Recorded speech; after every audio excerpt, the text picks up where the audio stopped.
ধরুন একজন মানুষ আজ রাতে মারা গেল। চোখ খুলতেই সে বুঝতে পারল সে আর পৃথিবীতে নেই। চারপাশে শুধু ঘন অন্ধকার, ঠান্ডা কুয়াশা, আর দূরে ভেসে আসছে অসংখ্য আত্মার কান্না। হঠাৎ কুয়াশার ভেতর থেকে ধীরে ধীরে এগিয়ে আসছে একটি পুরনো নৌকা। সেই নৌকায় দাঁড়িয়ে আছে এক ভয়ঙ্কর মানুষ। তার চোখে কোনো দয়া নেই। সে অপেক্ষা করছে মৃত আত্মাটিকে এমন এক জগতে নিয়ে যাওয়ার জন্যে যেখান থেকে কেউ কখনো ফিরে আসে না। প্রাচীন গ্রিকরা বিশ্বাস করত মৃত্যুর পর প্রতিটি আত্মাকে প্রবেশ করতে হয় এক রহস্যময় রাজ্যে, পাতাল জগতে। সেখানে রয়েছে ভয়ঙ্কর স্টিক্স নদী, 3 মাথাওয়ালা দানব কুকুর সার্বেরাস, চিরন্তন শাস্তির অন্ধকার কারাগার, আর অসংখ্য হারিয়ে যাওয়া আত্মা। আর সেই ভয়ঙ্কর জগতের শাসক হলেন হেডিস, মৃতদের নিঃশব্দ রাজা। ডার্কলাইটে স্বাগত। আজ শোনাব গ্রিক পুরাণের সেই অন্ধকার জগতের গল্প, যেখানে মৃত্যু মানেই শেষ নয়, বরং আরও ভয়ঙ্কর এক যাত্রা শুরু। অনেক অনেক আগে, যখন পৃথিবীতে দেবতা আর মানুষের জগৎ একে অপরের খুব কাছাকাছি ছিল, তখন গ্রিকরা বিশ্বাস করত মৃত্যু কখনোই শেষ নয়। মানুষের শরীর মরে গেলেও আত্মা বেঁচে থাকে, আর সেই আত্মাকে পাড়ি দিতে হয় এক ভয়ঙ্কর, রহস্যময় এবং অন্ধকার জগতে। সেই জগতের নাম ছিল আন্ডারওয়ার্ল্ড, গ্রিক পাতাল রাজ্য। সেখানে সূর্যের আলো পৌঁছাত না, বাতাসে ছিল ঠান্ডা কুয়াশা, আর চারদিকে ঘুরে বেড়াত অসংখ্য মৃত আত্মা। এই বিশাল মৃতদের সাম্রাজ্যের শাসক ছিলেন হ্যাডিস। অনেকেই তাকে ভয় পেত, কারণ তার নামের সাথেই জড়িয়ে ছিল মৃত্যু, অন্ধকার আর চিরন্তন রহস্য। সবকিছু শুরু হয়েছিল দেবতাদের এক ভয়ঙ্কর যুদ্ধ দিয়ে। তখন পৃথিবী শাসন করত টাইটান্স নামে শক্তিশালী প্রাচীন সত্তারা। কিন্তু একসময় জিউস, পোসাইডন এবং হেডিস তাদের বিরুদ্ধে বিদ্রোহ ঘোষণা করে। শুরু হয় টাইটানোমাকি, 10 বছর ধরে চলা এক মহাযুদ্ধ। বজ্র, আগুন, ভূমিকম্প আর ধ্বংসে কেঁপে উঠেছিল পুরো পৃথিবী। শেষ পর্যন্ত টাইটান্স পরাজিত হয়। তারপর 3 ভাই ভাগ করে নেয় সমগ্র বিশ্ব। জিউস পেল আকাশ ও দেবতাদের রাজ্য ওলিম্পাস, পসাইডন পেল সমুদ্র, আর হেডস পেল মৃতদের জগৎ। কিন্তু অন্য 2 ভাইয়ের মতো তার রাজ্যে আলো বা আনন্দ ছিল না। সে পেল এমন এক সাম্রাজ্য যেখানে প্রতিদিন লাখ লাখ মৃত আত্মা এসে প্রবেশ করে, আর যেখান থেকে কেউ ফিরে আসে না।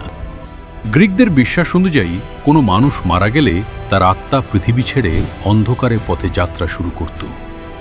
সেই আত্মা পৌঁছাত স্টিক্স নদীর তীরে। নদীর কালো পানি যেন জীবিত আর মৃতদের জগৎকে আলাদা করে রেখেছে। সেখানে অপেক্ষা করত ভয়ঙ্কর নৌকাচালক চ্যারন। তার চোখে কোনো দয়া ছিল না। সে শুধু তাদেরই নদী পার করাতো যাদের কাছে ভাড়া দেওয়ার জন্য কয়েন থাকত। এ কারণেই প্রাচীন গ্রিসে মৃতদেহের মুখে বা চোখে কয়েন রাখা হতো। কিন্তু যাদের কাছে ভাড়া থাকতো না, তাদের আত্মা 100 বছর ধরে নদীর তীরে ঘুরে বেড়াত। কুয়াশার মধ্যে হারিয়ে যাওয়া সেই আত্মাদের কান্নামাকি রাতের অন্ধকারেও শোনা যেত। নদী পার হওয়ার পর আত্মারা পৌঁছাত পাতাল জগতের বিশাল দরজায়। আর সেই দরজায় পাহারা দিত ভয়ঙ্কর 3 মাথাওয়ালা কুকুর সেরবেরাস। তার বিশাল দাঁত, আগুনের মতো চোখ আর ভয়ঙ্কর গর্জন শুনলে সবচেয়ে সাহসী যোদ্ধারও বুক কেঁপে উঠত। সেরবেরাসের কাজ ছিল খুব সহজ, কেউ যেন পাতাল জগৎ থেকে বের হতে না পারে। মৃতরা একবার ঢুকলে আর কখনো ফিরে আসতে পারত না। পাতাল জগৎ ছিল 3টি ভাগে বিভক্ত। প্রথমটি ছিল এলিজিয়াম, এক শান্ত, সুন্দর ও আলোকিত স্থান। এখানে যেত বীর যোদ্ধা, ন্যায়বান মানুষ এবং দেবতাদের প্রিয় আত্মারা। সেখানে ছিল না কোনো যুদ্ধ, না কোনো কষ্ট। শুধু ছিল সোনালি আলো, শান্ত বাতাস আর অনন্ত সুখ। বলা হয় একিলিজের মতো মহান বীরদের আত্মা এখানে বিশ্রাম নিত। দ্বিতীয় স্থান ছিল অ্যাসফোডেল মিডোজ, যারা খুব ভালোও না, খুব খারাপও না, সাধারণ মানুষ, তারা এখানে থাকত। বিশাল কুয়াশার মাঠে তারা নীরবে ঘুরে বেড়াত, ধীরে ধীরে ভুলে যেত নিজেদের অতীত জীবন। আর সবচেয়ে ভয়ঙ্কর জায়গা ছিল টার্টারাস। এটি ছিল পাতাল জগতের গভীরতম অন্ধকার কারাগার, যেখানে বন্দী ছিল টাইটান্স, দানব আর অভিশপ্ত আত্মারা। টার্টারাস ছিল এমন এক স্থান যেখানে শাস্তির কোনো শেষ ছিল না।